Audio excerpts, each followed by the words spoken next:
बादशाहपुर विधानसभा क्षेत्र से भारतीय जनता पार्टी की प्रत्याशी मेरी छोटी बहन सरीखी सीमा द्विवेदी जी,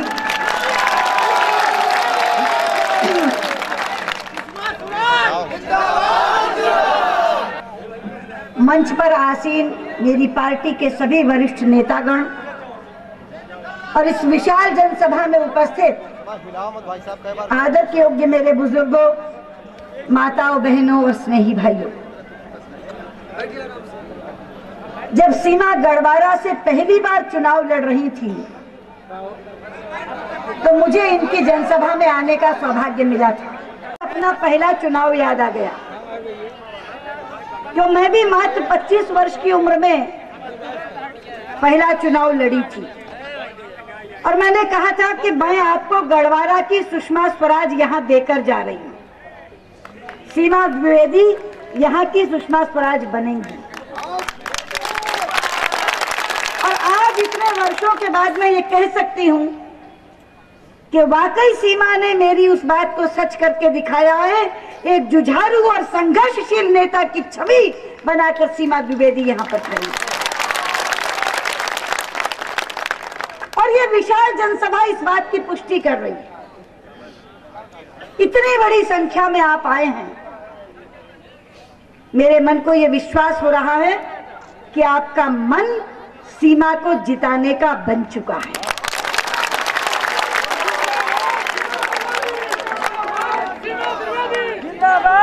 लेकिन मैं दिल्ली से चलकर आई हूं मित्रों, आपके इस मन को मत में परिवर्तित कराने के लिए, क्योंकि आप जानते हैं चुनाव के बाद जब गिनती होती है तो मन की नहीं मत की होती है।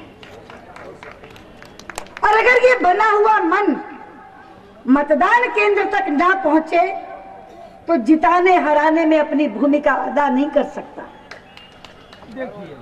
इसलिए मैं आई हूं आपको कहने कि जिस तरह आज मौसम की परवाह किए बिना घंटों से आप इस मैदान में प्रतीक्षा कर रहे हैं, छतों पर बैठे हैं, बिना बिछावन के खड़े हैं, उसी तरह से 15 तारीख को जब मतदान होगा तो सुबह सवेरे चले जाना, मतदान केंद्र के आगे लाइन लगा देना, अंदर जाकर कमल का बटन दबा देना और सीमा द्विवेदी को यहां से विधायक बना करके देना। ये बात मुझे क्यों कहनी पड़ रही है? आप कहेंगे कि आपको संदेह क्यों है जब हम इतनी बड़ी संख्या में आए हैं? तो संदेह इसलिए है मित्रों कि मुझे महर्षि चाणक्य का एक वाक्य कभी भूलता नहीं। चाणक्य ने एक वाक्य कहा था भारत की दुर्दशा का विश्लेषण करते हुए। उन्होंने कहा था, हिंदुस्तान की दुर्दशा के लिए दुर्जनों की दुर्जनता उतनी जिम्मेदार नहीं है जितनी जिम्मेदार है सज्जनों की निष्क्रियता। इसलिए मुझे हर चुनाव में ये बात याद आती है कि हमारे यहाँ ये प्रबुद्ध लोग, सज्जन लोग, शरीफ लोग पूरे 5 साल तक सरकार की नीतियों को कोसते हैं, आलोचना करते हैं, विरोध करते हैं, लेकिन जब मतदान का दिन आता है तो कभी उन्हें गर्मी सताने लगती है और कभी सर्दी और कभी बारिश की बूंदों से भीगने का डर लगता है। इसलिए आई हूं कहने, बनाने का अधिकार हमारे पास है क्योंकि देश में लोकतंत्र है। लोकतंत्र में जवाबदेही का सिद्धांत सबसे बड़ा सिद्धांत होता है। जवाबदेही का मतलब है एक बार वादा करके वोट मांगो तो अगली बार वायदों का हिसाब देकर वोट मांगो। आज आई हूं इस मंच से हिसाब मांगने उस सरकार से भी जो उत्तर प्रदेश में चल रही है और उस सरकार से भी जो देश में चल रही है। उत्तर प्रदेश की सरकार का जहां तक संबंध है मित्रों, पिछली बार जब चुनाव प्रचार में आई थी तो बसपा नेतृत्व को कहते हुए सुनती थी कि इस बार 36 बिरादरी हमको वोट दें। हमने अपनी सोच बदल दी है। बहुजन हिताय नहीं, सर्वजन हिताय की बात करेंगे। अब हमने नारा भी बदल दिया है। अब हम तिलक तराजू और तलवार नहीं कहते, हम कहते हैं हाथी नहीं गणेश है, ब्रह्मा विष्णु महेश है। लोगों ने इस बात पर विश्वास किया था और उम्मीद की थी कि वाकई 36 बिरादरी को साथ लेकर बसपा की सरकार चलेगी। लेकिन आज जब उनका हिसाब का रजिस्टर खोलती हूं तो बैलेंस शीट में 0 दिखाई देता है, 0। ठगा हुआ महसूस कर रहे हैं लोग, विश्वासघात हुआ है उनके साथ। सर्वजन हिताय स्वजन हिताय बन गया। इस कार्यकाल में तो बहुजन भी ओझल हो गया। अपना और अपने परिवार के हित साधना ही सरकार का लक्ष्य बन गया। दलितों के उत्थान की जगह दलित प्रेरणा स्थल बन गए। कहा कि जाओ जाके प्रेरणा स्थल से प्रेरणा लो, उत्थान तो अपने आप हो जाएगा। दलित विकास के नाम पर 600 करोड़ के पार्क बने और अपनी आदमकद प्रतिमाएं, जीते जी अपनी आदमकद प्रतिमाएं लगाई गई। वो नारा सोच में परिवर्तित नहीं हो सका, वो नारा कार्यशैली नहीं बन सका। और आज अगर एक वाक्य में इस सरकार का विश्लेषण करूं तो कहना चाहूंगी, चारों ओर हाहाकार, चारों ओर लूटमार और सत्ता का खुला दुरुपयोग इस बसपा सरकार की मुंह बोलती कहानी है। जहां तक समाजवादी पार्टी का ताल्लुक है, सपा से त्रस्त होकर ही लोगों ने बसपा की तरफ मुंह किया था। आपराधिक तंत्र के लिए जाना जाता था वो शासन। अपराधी खुलेआम घूमते थे और शरीफ आदमी दुबक कर घर में बैठता है। और जहां तक देश की सरकार का ताल्लुक है, 16 मई 2009 को ये सरकार सत्ता में आई थी और आज कहना चाहूंगी 6 महीने के अंदर अंदर सरकार अलोकप्रिय हो गई और 1 साल के अंदर अंदर ये सरकार बदनाम हो गई। अलोकप्रिय हुई महंगाई के कारण, बदनाम हुई भ्रष्टाचार के कारण। मित्रों, शासन तो हमने भी किया था। 6 बरस तक हम सत्ता में थे। मैं अटल जी की कैबिनेट में मंत्री थी।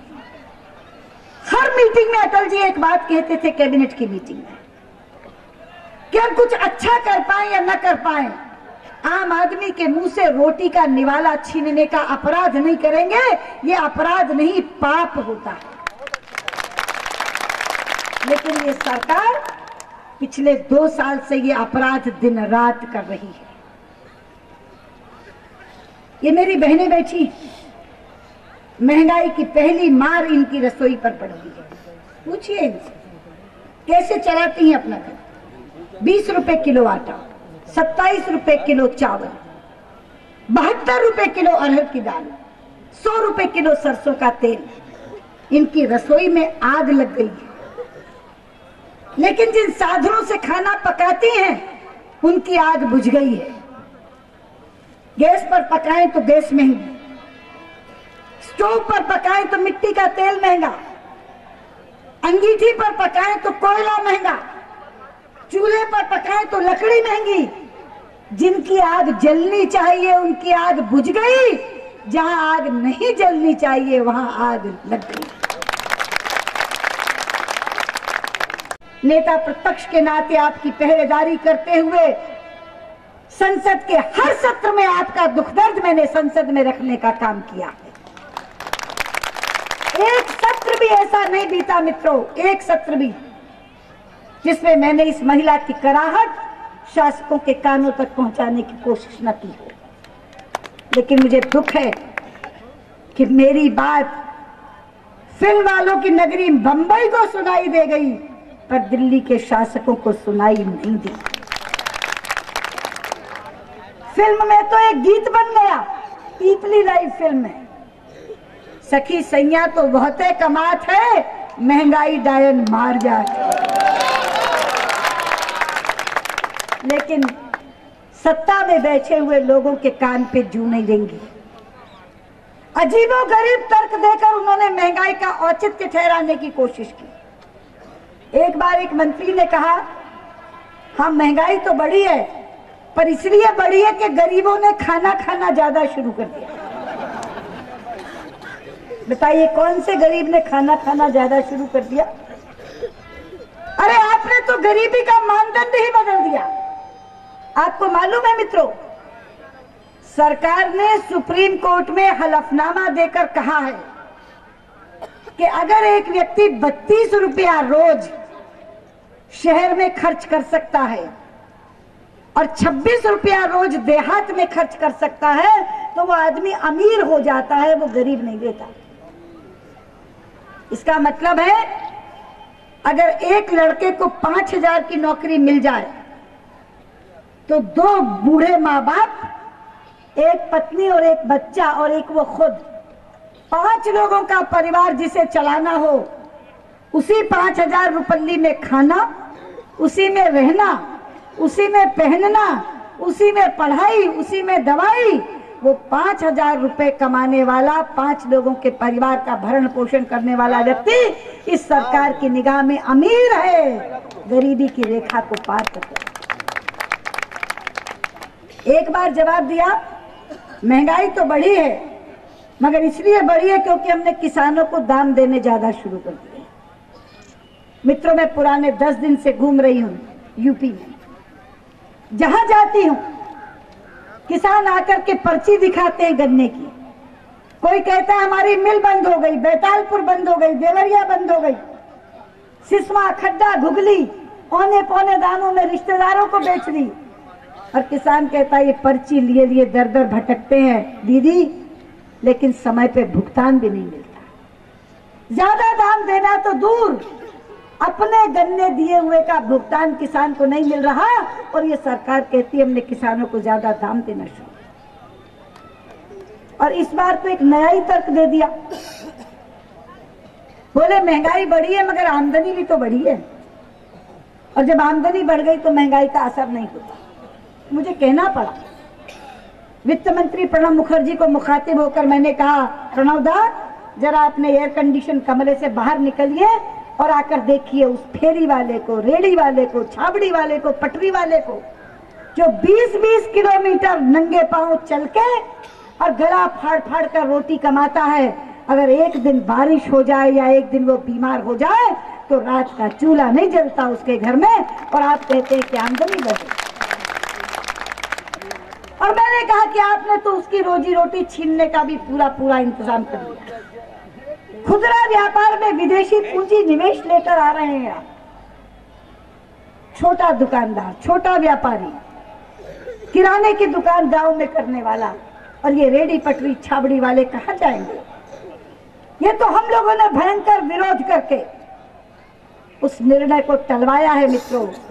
पर मैं चेतावनी भरे स्वर में कहना चाहती हूं, निर्णय टला है, रद्द नहीं हुआ।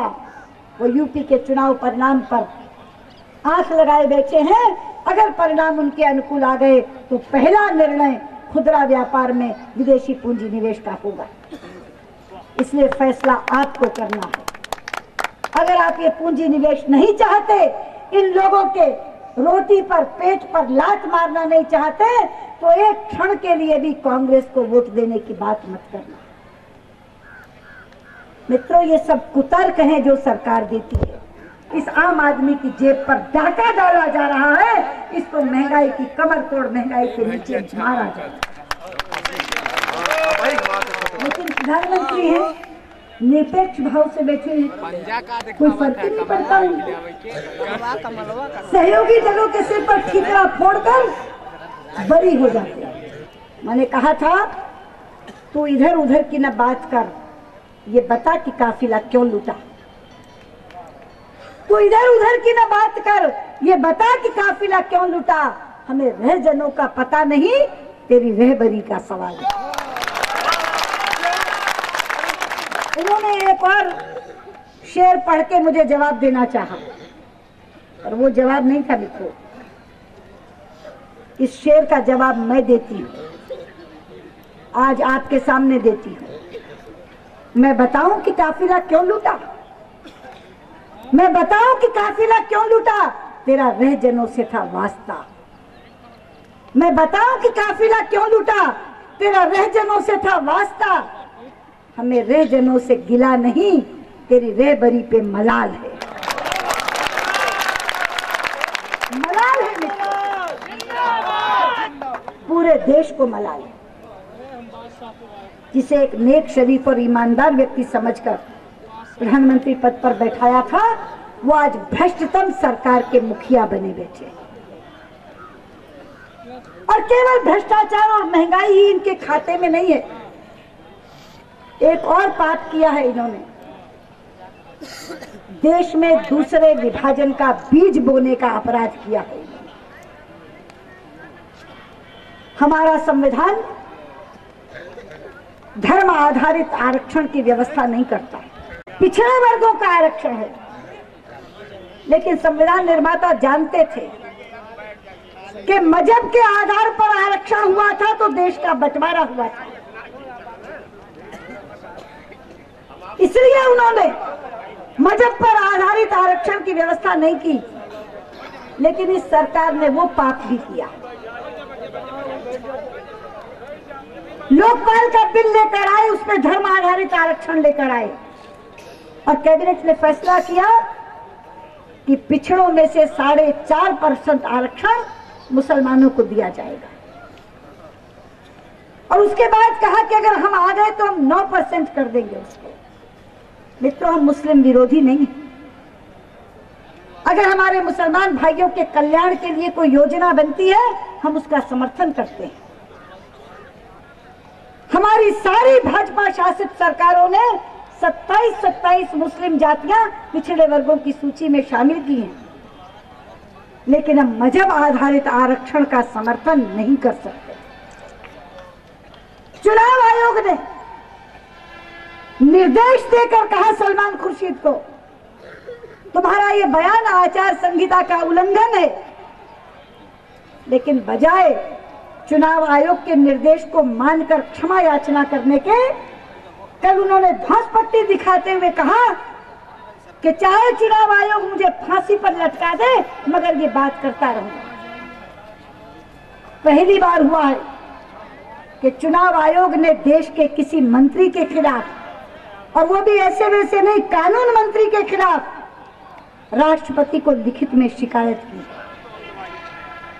मैंने आज मांग की है अपनी पत्रकार वार्ता में सुबह कि राष्ट्रपति जी ने वो पत्र प्रधानमंत्री को भेजा है कि प्रधानमंत्री जी को ये मामला आज में सलटाना चाहिए, सलमान खुर्शीद से तुरंत इस्तीफा मांगना चाहिए, और अगर वो इस्तीफा देने में आनाकानी करे तो उसे बर्खास्त कर देना चाहिए। कभी वो व्यक्ति कहता है कि मैंने बटला हाउस के चित्र दिखाए तो सोनिया गांधी की आंख से आंसू छलक आए। ये छटपटाहट कैसी है? लेकिन ये पहली बार नहीं हुआ है मित्रों। मैं आपको याद दिला दूं, एक बार जब 26/11 के अभियुक्त हेडली की मां का इंटरव्यू आया था तो प्रधानमंत्री का बयान आया था कि हेडली की मां का इंटरव्यू देखकर मुझे रात को नींद नहीं आई थी। जब ओसामा के शव को समुद्र में बहाया गया था तो कांग्रेस महासचिव ने कहा था ओसामा जी के शव को समुद्र में बहाना गलत था। और आज कहते हैं कि बटला हाउस के तस्वीरें देखकर सोनिया गांधी के आंसू छलक आए। आतंकवादियों के प्रति संवेदना और शहीदों की अवहेलना ये कांग्रेस की संस्कृति बन गई। जिंदाबाद जिंदाबाद जिंदाबाद।